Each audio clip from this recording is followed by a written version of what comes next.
السلام عليكم ورحمة الله وبركاته. إن الحمد لله نحمده ونستعينه ونستغفره ونعوذ بالله من شرور أنفسنا ومن سيئات أعمالنا. من يهده الله فلا مضل له ومن يضلل فلا هادي له. أشهد أن لا إله إلا الله وحده لا شريك له وأشهد أن محمدًا عبده ورسوله وبعد. Setelah selesai bab niat, kemudian bab taubat, sekarang kita masuk bab sabar. Apa itu sabar? Dipukul nggak bales, ditendang diem aja, salah. Ya. Itu bukan sabar yang benar. Dan tidak tepat disebut sebagai sabar. Sabar tidak seperti itu. Ya. Yang lain ngambil, dia diem, sabar. Yang lain jalan, bergegas, mencari kehidupan, dia diem saja. Sabar? Bukan. Bukan. Ya. Dicaci maki, dihina, diem. Sabar? Tidak, bukan sabar itu. Kalau itu sabar, barangkali Allah tidak akan berfirman, wa im minkum isruna sabiruna yaglibu mi'atain. Jika ada di antara kalian 20 saja orang yang sabar, maka akan bisa mengalahkan musuh yang jumlahnya berapa? Pernah dengar ayat ini? 200. Kalau ada di antara kalian 20 pasukan kaum muslimin, tapi sabar, maka akan bisa mengalahkan 200 musuh. Kalau sabar itu pasif, diem, nggak ngapa-ngapain, dipukul, ditendang, diem aja, ya salah ayat ini. Justru ayat ini menunjukkan sabar itu bagaimana menerjang, melompat, menusuk, memukul, menembak. Gitu. Orang bisa mengalahkan 200, 20 orang bisa mengalahkan 200, itu kayak apa sepak terjangnya? Loncatannya, ya, lemparannya. 20 orang bisa mengalahkan 200. Gitu ya. Nah, ada lagi.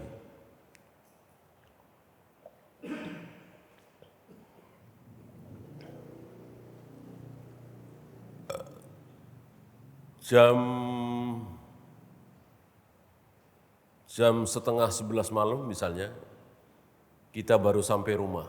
Taruhlah ini anak kuliahan ya, atau anak SMA. Orang macet bukan main, dan ada sesuatu. Gitu ya. Mestinya maghrib sudah sampai rumah. Tapi macet total, apalah. Setengah 11 baru sampai rumah. Begitu duduk, langsung ibunya marah-marah. Dasar anak begini, marah-marah. Belum ngomong apa-apa. Itu si anak karena enggak mau menyela ucapan ibunya, diam, dengerin. Ini benar sabar yang benar ini. Gitu. Karena yang di hadapan dia itu ibunya. Yang melahirkannya, yang 9 bulan lebih mengandungnya, yang sakit luar biasa ketika melahirkan dia, menyusuinya dan seterusnya. sulit menggambarkan bagaimana jasa seorang ibu kepada anaknya. Dia sadar itu. Maka dia dicaci maki, diomel-omelin, sumpah serapah. Dia sabar, dia diam. Walaupun dia nggak salah. Orang macet total, gitu, nggak bergerak.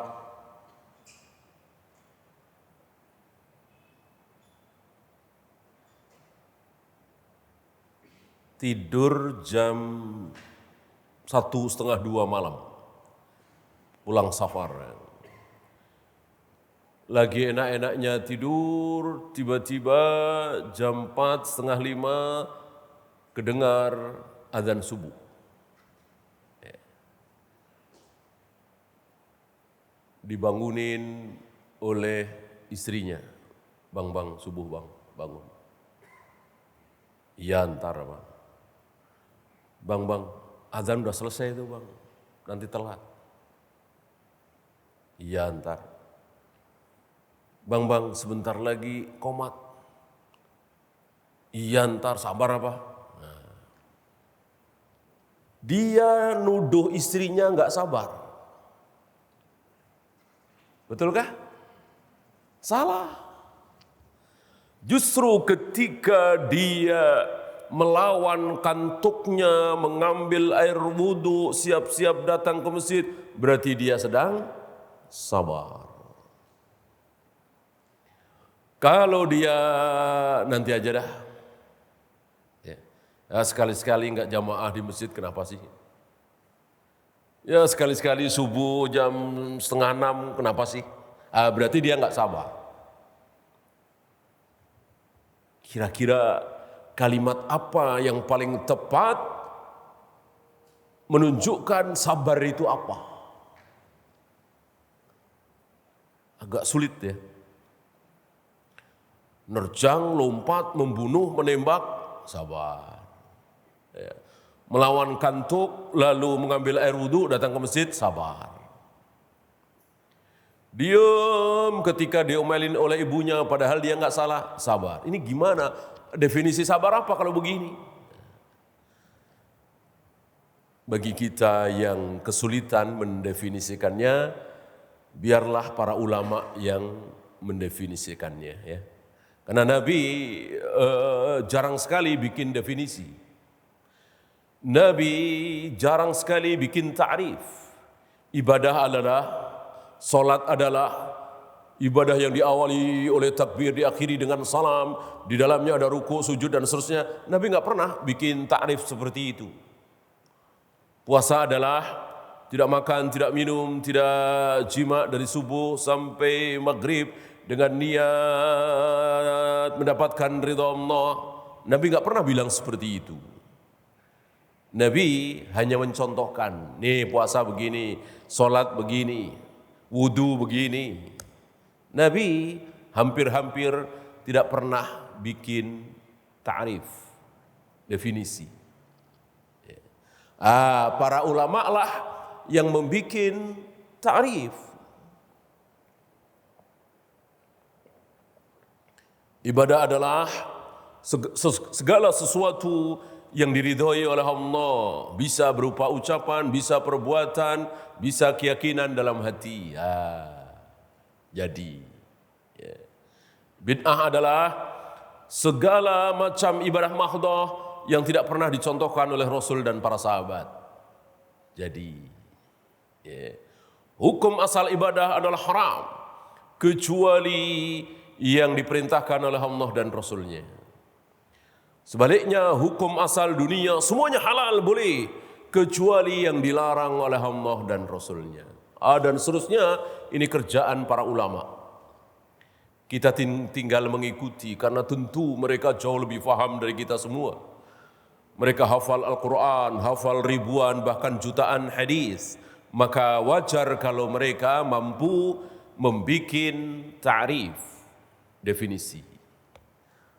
Kita yang hanya hafal beberapa ayat, beberapa hadis, sudahlah kita serahkan kepada para ulama. Nah, dalam hal ini ulama mendefinisikan, membuat ta'rif apa itu sabar dari contoh-contoh yang saya bawakan tadi. Ya. Banyak memang namanya definisi kan, banyak. Saya ambilkan yang paling sederhana. Karena definisi terbaik, ta'rif terbaik adalah yang paling ringkas. Ta'rif terbaik adalah yang paling ringkas dan yang paling mewakili.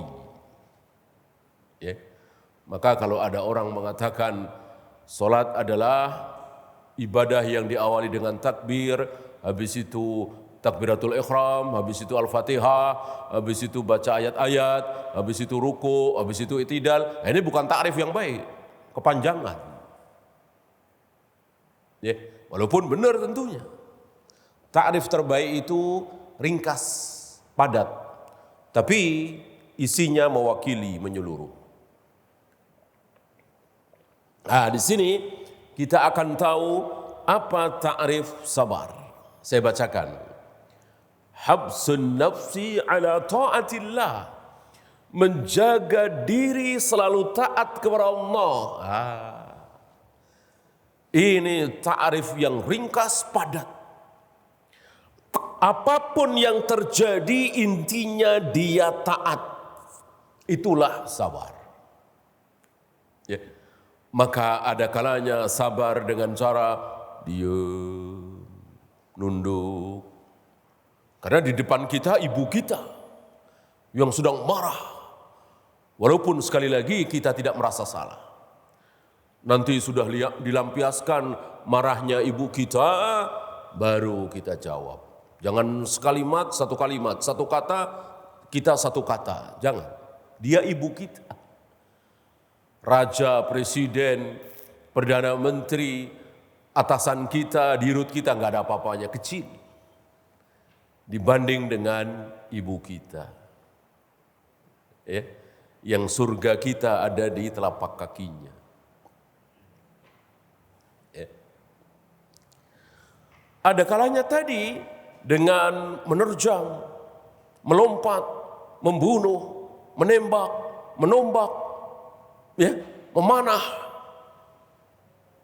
Kenapa? Karena itu perintah Allah. Ketika dalam peperangan kita diam, sudah biarin dah. Mati-mati yang penting saya syahid, diam. Enggak pakai tameng, enggak pakai baju besi, enggak ngumpet.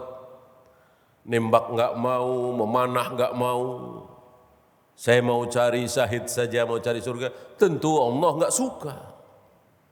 Harus ada usaha. Lihat Nabi SAW dalam perang Nabi pakai apa? Baju besi. Baju besi padahal Nabi SAW bawa tameng. Beliau punya baju besi yang digadekan kepada seorang Yahudi, ditukar dengan 30 sa' gandum untuk makan sehari-hari. Sampai beliau wafat, baju besi beliau itu masih tergade di tangan Yahudi tadi.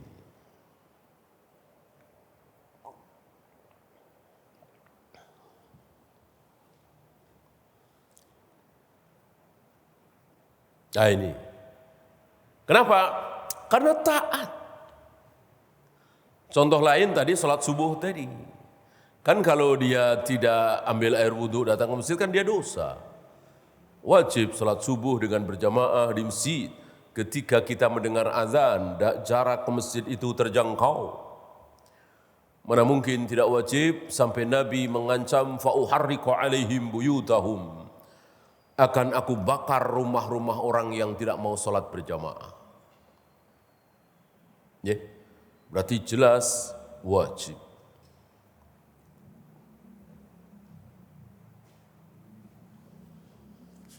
Jadi intinya sabar adalah taat, tidak berbuat dosa.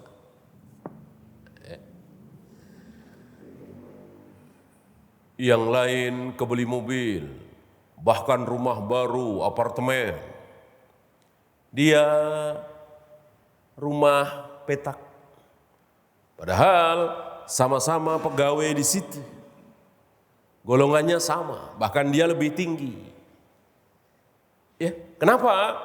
Karena dia nggak mau ikut-ikutan korupsi, pungli segala macam. Berarti dia sabar. Berarti dia sabar.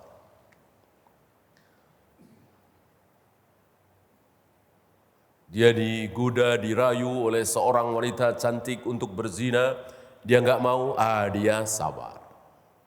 Intinya sabar adalah taat kepada Allah, tidak berbuat dosa. Apapun wujudnya. Dalam hal ini para ulama membagi menjadi berapa? Tiga. Pertama, sabar ketika melaksanakan perintah Allah seperti berjamaah sholat subuh tadi. Kalau nggak sabar, kita akan meneruskan tidur kita, kan lagi enak-enaknya. Jam 4:30, padahal jam 1:30 baru tidur. Lagi enak-enaknya, lagi nyenyak-nyenyaknya. Ada setan lagi, ya kan? Kok kita lawan kantuk kita ambil air wudhu, kita masjid, sabar. Berarti dia sabar. Ini yang pertama. Sabar ketika melaksanakan perintah Allah. Yang kedua, sabar ketika menjauhkan diri dari maksiat, larangan Allah seperti tadi. Yang lain korupsi, lalu kebeli ini, kebeli itu, dia enggak. Makanya dia enggak punya apa-apa. Motor satu saja, motor tua misalnya. Dia sabar karena dia enggak mau dosa. Enggak mau maksiat. Inilah jenis kedua, sabar ketika menjauhkan diri dari maksiat. Yang ketiga, sabar ketika tertimpa musibah.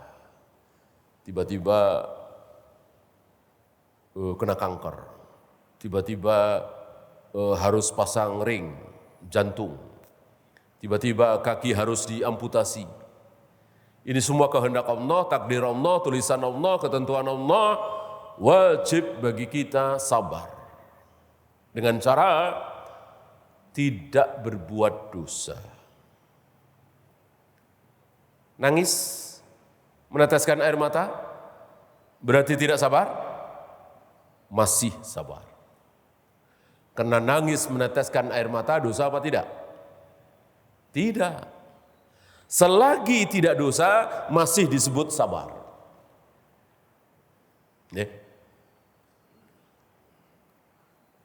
Pingsan bukan maunya dia. Pingsan bukan maunya dia.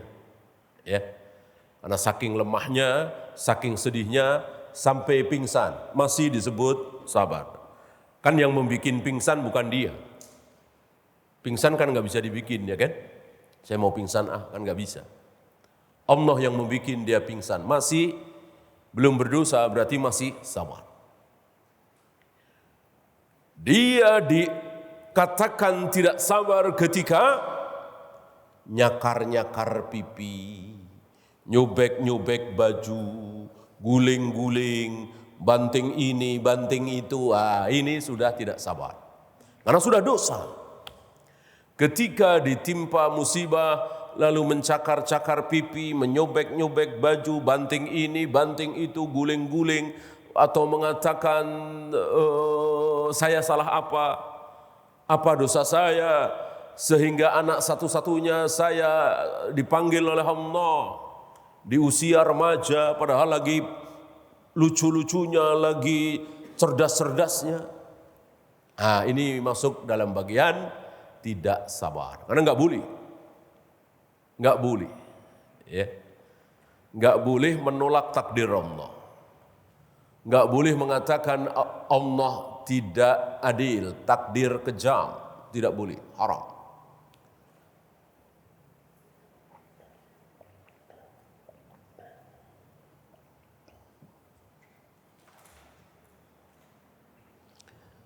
Beliau membawakan beberapa ayat, saya bacakan. Yang pertama Ali Imran 200. Qala Allah Ta'ala, ya ayyuhalladzina amanu isbiru wa sabiru wa rabitu Wahai orang-orang yang beriman, ingat ucapan Ibnu Mas'ud ya. Jika kalian mendengar ya ayyuhalladzina amanu, wahai orang yang beriman, maka dengarkan baik-baik. Karena setelah ya ayyuhalladzina amanu ini beda dengan ya ayyuhan nas dan lain-lain. Apalagi ya ayyuhal kafirun. Setelah ya ayyuhalladzina amanu ada dua kemungkinan. Kalau tidak perintah, larangan. Kalau tidak larangan, perintah. Kalau perintah, maka besar sekali pahalanya kalau kita taati. Kalau larangan, besar sekali dosanya kalau kita langgar. Ini perintah. Isbiru wa sabiru. Bersabarlah dan bersabarlah. Bahasa Indonesia tidak ada padanannya, ya. Sobaro yasbiru isbir dengan sobaro yusobiru sobir. Artinya sabar. Dalam bahasa Indonesia. Adapun dalam bahasa Arab ada kaidah ziyadatul huruf, ziyadatul makna. Penambahan huruf berarti lebih bersangatan. Ya. Sobaro yasbiru dengan sobaro yusobiru ada tambahan huruf alif di situ setelah fa'ul fi'li yaitu huruf shad. Ya. Maka orang Arab tahu kaidah bahasa Arab tentu tahu apa maksudnya. Isbiru wa sabiru. Kalau diterjemahkan dalam bahasa Indonesia ya enggak tahu. Bersabarlah dan bersabarlah. Ya. Sama saja kan? Kan dalam bahasa Indonesia kan tidak ada kaidah ziyadatul huruf, ziyadatul makna. Hurufnya ditambah, maknanya lebih bertambah lagi, lebih bersangatan. Ya. Dalam beberapa bahasa daerah mungkin malah ada, ya, antara gede dengan gudi, nah, antara dowo dengan duowo, dowi, ya, nah, itu bahasa daerah malah ada. Bahasa Indonesia saya kira nggak ada, ya. Nah, dalam bahasa Arab ada rumusnya, tambahannya jelas, apa alif, apa ya, apa nun. Al-Baqarah 155. Qala Allah Ta'ala wa lanabluwannakum bisyai'in minal khawfi wal ju'i wa naqsim minal amwali wal anfusi wat thamarat wa basyiris sabirin. Ini sabar yang ke berapa tadi? Yang jenis ketiga. Ya, bukan melaksanakan perintah, bukan dalam rangka menjauhi larangan, tapi dalam rangka musibah.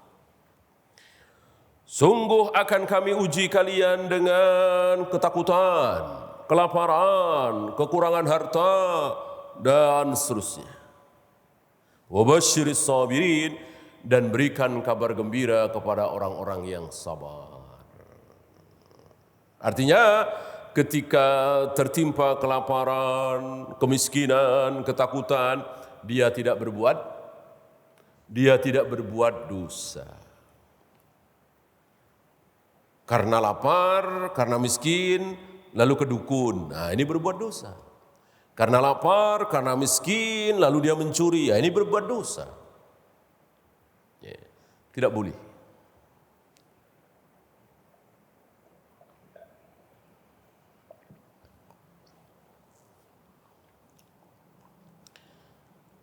Az-Zumar 10. Qala Allah Ta'ala innama yuwaffas sabiruna ajrahum bighairi hisab. Orang-orang sabar itu akan disempurnakan pahalanya berapa kali lipat? 10? 20? 100? 1000? 2000? Bighairi hisab, enggak ada hitungannya. Kalau Allah bilang 1 miliar kali lipat, masih ada ya hitungannya. Ini bighairi hisab, tanpa hisab. Ini luar biasa balasan Allah bagi orang-orang yang sabar.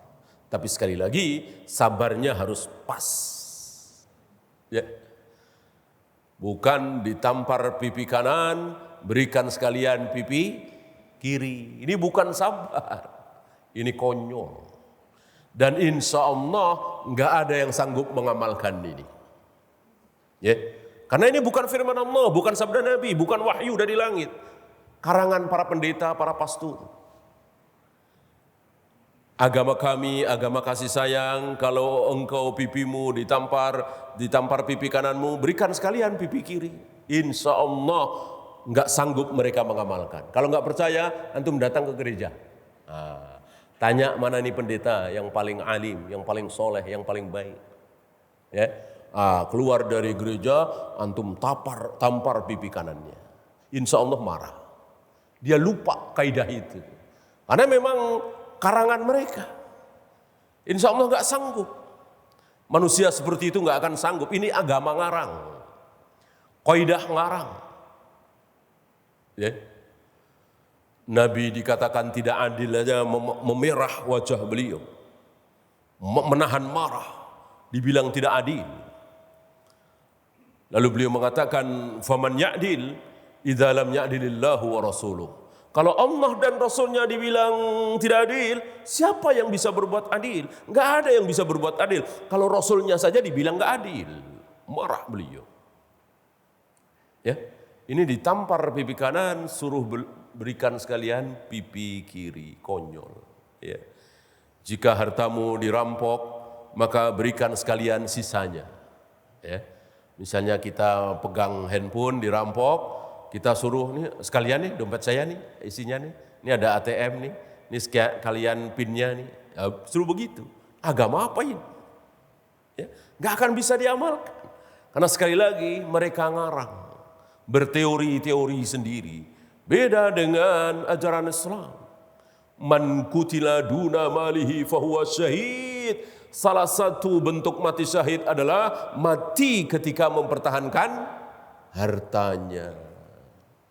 Saya punya handphone harga 300.000 misalnya, mau diambil paksa, mau dirampok, mau dirampas, mau diambil, saya pertahankan, saya berantem sama dia, saya mati, insya Allah syahid, seluruh dosa saya diampuni, dijamin masuk surga insya Allah. Ya. Nah, kalau hadis ini diamalkan oleh kaum muslimin, barangkali para preman, para perampok akan berkurang drastis, insya Allah. Sayang, sabda Nabi ini tidak diamalkan oleh kaum muslimin. Justru kaum muslimin mengatakan, ya udahlah daripada mati konyol, cuma 300.000 ini. Ya, emang nggak pingin mati syahid? Emang nggak pingin dosa-dosa kita dijamin ampun? Tentu mestinya kita pingin. Ya, sabda Nabi ini rupanya tidak mendapatkan tempat di hati kaum muslimin, maka hari ini kaum muslimin lebih memilih ngalah. Bang, tanggung 5.000 lagi. Ya, udah tahu buat minum khamr itu, dagang martabak, dagang cilok, dagang ini, ya 5.000 bang, 5.000, ngalah ngasih. Kalau nggak ngasih takut diubrak-abrik dan seterusnya. Coba kalau semua pedagang itu mengamalkan sabda Nabi ini. Enggak. Kalau kita berantem, saya mati, insya Allah saya mati syahid. Saya membelai uang 5.000 milik saya. Ya. Dan jika engkau mati, engkau di neraka. Kata siapa? Kata Nabi SAW. Ya Rasul, jika ada yang ingin merampas hartaku, lalu aku mati mempertahankan hartaku, aku kemana ya Rasul? Engkau masuk surga. Kalau dia yang mati, aku bunuh ya Rasul, dia neraka. Mestinya sabda Nabi ini diamalkan oleh para pedagang yang seminggu sekali, kadang seminggu 2 kali, disamperin sama pemalak-pemalak preman-preman itu. Ya, termasuk di kantor-kantor ini, jangan. Ya.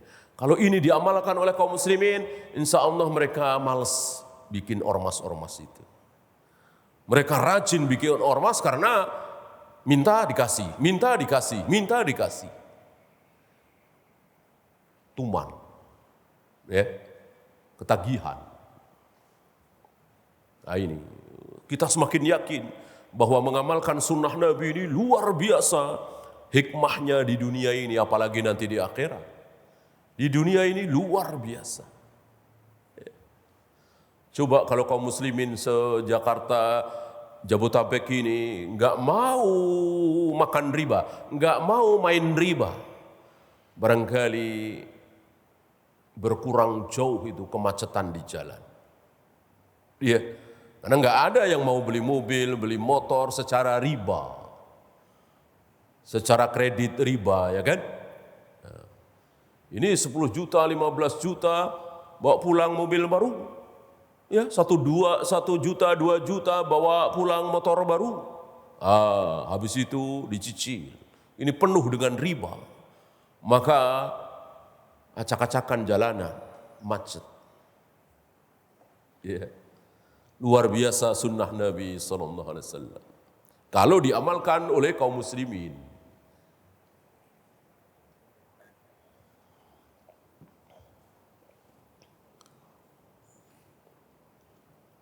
Al-Baqarah 183. Qala Allah Ta'ala ista'inu bis sabri was salat. Memohonlah pertolongan kepada Allah dengan cara sabar dan salat. Apa yang dimaksud sabar di sini? Proses. Ada 2 tafsiran, puasa dan proses. Artinya ketika kita ingin mendapatkan sekedar nasi bungkus, ya, nasi bungkus. Hujan-hujan, anak kos, lapar, jam 10 pagi, ya, dia ingin nasi bungkus sarapan. Adakah proses yang harus dia jalani? Tentu. Dia mohon kepada Allah, ya Allah, berikanlah rizki kepadaku untuk aku sarapan.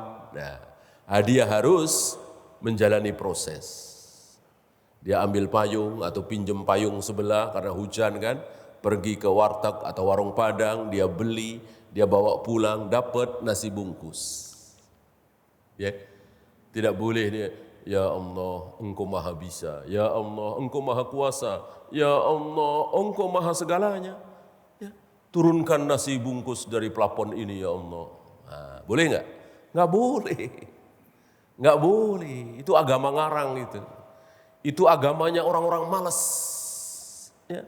Kalau Allah mau berikan, tentu kecil bagi Allah. Tapi nggak boleh diminta seperti itu. Antum kira tongkatnya Nabi Musa berubah jadi ular itu permintaan Nabi Musa?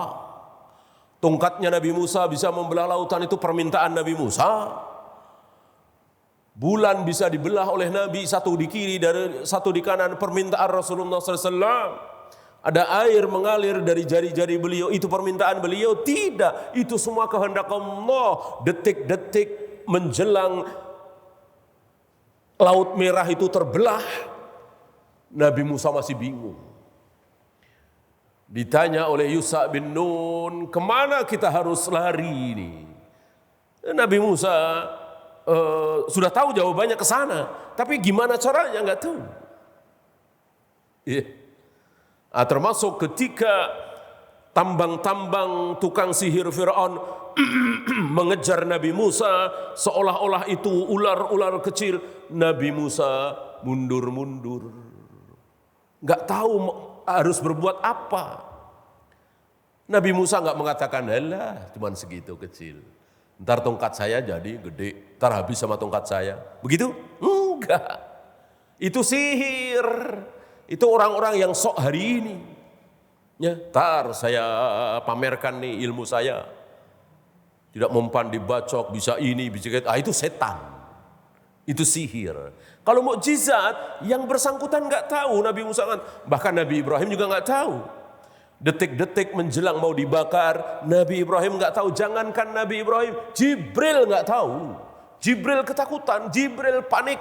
Detik-detik menjelang Nabi Ibrahim mau dibakar, ya, nah turun ketentuan Allah. Ya naru kuni bardan wa salaman ala Ibrahim. Dinginlah engkau wahai api, selamatkan Ibrahim.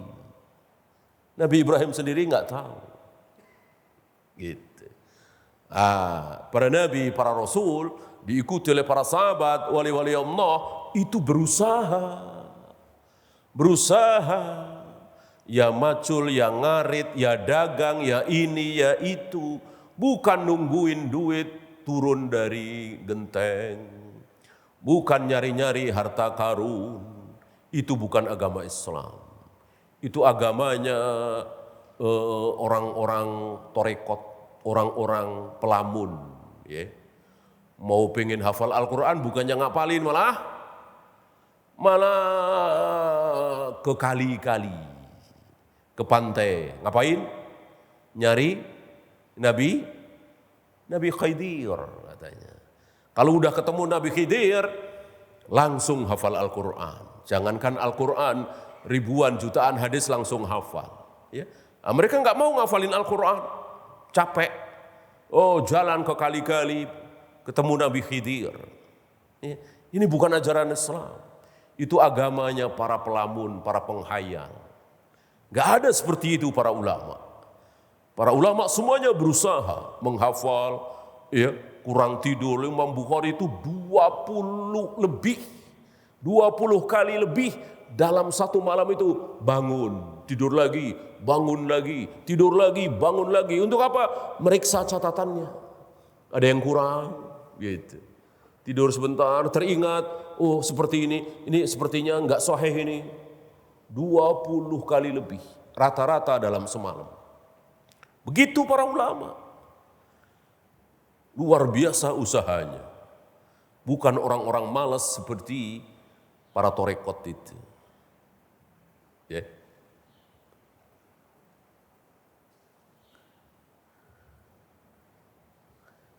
Ayat terakhir Muhammad 31, wa qala Allah Ta'ala wa lanabluwannakum hatta na'lamal mujahidina minkum was-sabirin. Sungguh akan kami uji kalian sehingga kami tahu mana di antara kalian yang betul-betul bersungguh-sungguh jihad, mujahid, dan yang sabar. Ini bukan berarti sebelumnya Allah nggak tahu, nggak. Ya. Sengaja menguji untuk menampakkan lebih tepatnya seperti itu. Kalau mau ditafsirkan ya, sungguh kalian akan kami uji agar kami tampakkan kepada para malaikat, para makhluk, ternyata si A sabar, si B enggak. Ternyata si A tangguh, si B enggak. Adapun Allah ya sudah tahu dari sebelum-sebelumnya. Dari orang ini belum lahir Allah juga sudah tahu, ya kan? Kan enggak ada yang belum diketahui oleh Allah. Wallahu a'lam. Ya, untuk hadisnya belum kita baca. Mungkin kita baca di kesempatan berikutnya. Ada pertanyaan, silakan. Pertanyaan antum akan terjawab dengan 6 atau 7 hadis lagi ya. Tapi enggak apa-apa lah. Dibocorin dulu ya. Jadi begini, saya ditinggal mati oleh ibu saya misalnya ya kan, mati mendadak kecelakaan. Ya. Ketika ibu saya meninggal itu saya tadi ya meratap. Nyakar-nyakar pipi, sobek-sobek baju, guling-guling, ya banting ini, banting itu, 5 jam. Habis itu, astagfirullah, saya tahu ini takdir darimu ya Allah. Saya tahu ini ketentuan darimu ya Allah. Insya Allah saya sabar. Bolehkah saya sabar telat seperti itu? Bolehkah? Enggak boleh. Sabar enggak boleh telat. Gitu. As-sabru 'inda sadmatil ula. Sabar itu begitu detik itu kita dengar berita, baca SMS bahwa anak kita satu-satunya meninggal, detik itu harus langsung sabar. Enggak boleh telat nunggu 2 jam, 3 jam. Ya. Caci maki dulu, ini dulu, banting-banting ini dulu, sejam kemudian sabar, ya sejam itu dia dosa. Paham ya? Nanti contohnya di hadis nanti 31 bahwa ada wanita menelungkupi kubur anaknya yang baru saja meninggal. Jelas ini haram. Jelas ini meratap. Jelas ini dosa. Maka Nabi melarang, walaupun larangan ini tidak sampai ke haram, para wanita mengantar mayat ke kuburan. Para wanita mengantar mayat ke kuburan. Terutama kuburan anaknya, apalagi anak satu-satunya, suaminya, ibunya, orang terdekatnya, lebih baik jangan. Ya, takut terjadi sesuatu. Nah, lalu dinasihati oleh Nabi kebetulan lagi lewat situ. Malah Nabi diusir, nggak tahu kalau itu Nabi. Besoknya atau lusanya wanita ini datang kepada Nabi. Ya Rasul, saya sabar. Keluarlah sabda Nabi itu. Asbabul ula. As-sabru inda sotmatil ula. Enggak, sabar itu harus dari awal mula diterpa musibah. Tidak boleh telat. Gitu ya. Karena sabar itu pasti bisa, nggak mungkin ada orang nggak bisa sabar. Masalahnya mau apa enggak, gitu kan? Beda dengan sholat, puasa, zakat, haji. Ada yang bisa, ada yang tidak. Ada yang bisa, ada yang tidak, ya kan? Untuk sholat ya sebisanya lah. Dengan duduk, dengan berbaring. Untuk puasa sama sekali nggak puasa, nggak masalah. Kan nggak semua orang bisa puasa, apalagi zakat, haji. Banyak yang tidak sanggup. Kalau sabar, nggak mungkin ada orang yang nggak bisa sabar. Pasti bisa. Cuman diem kok. Disuruh diem, jangan ngomong apa-apa nih. Mau sedih kayak apa, mau luar biasa terpukulnya, udah diem. Masa diem nggak bisa? Ya, ini nggak mau diem, malah sumpah serapah. Itulah dosa. Itulah berarti dia tidak sabar. Jadi sekali lagi, sabar tidak boleh telat. Ya. Kalau sholat malah boleh telat karena majot misalnya, karena hujan misalnya, ya. Sabar nggak boleh telat. Kalau tidak ada, kita akhiri. Subhanakallahumma bihamdika asyhadu an la ilaha illa anta astaghfiruka wa atubu ilaik. Assalamualaikum warahmatullahi wabarakatuh.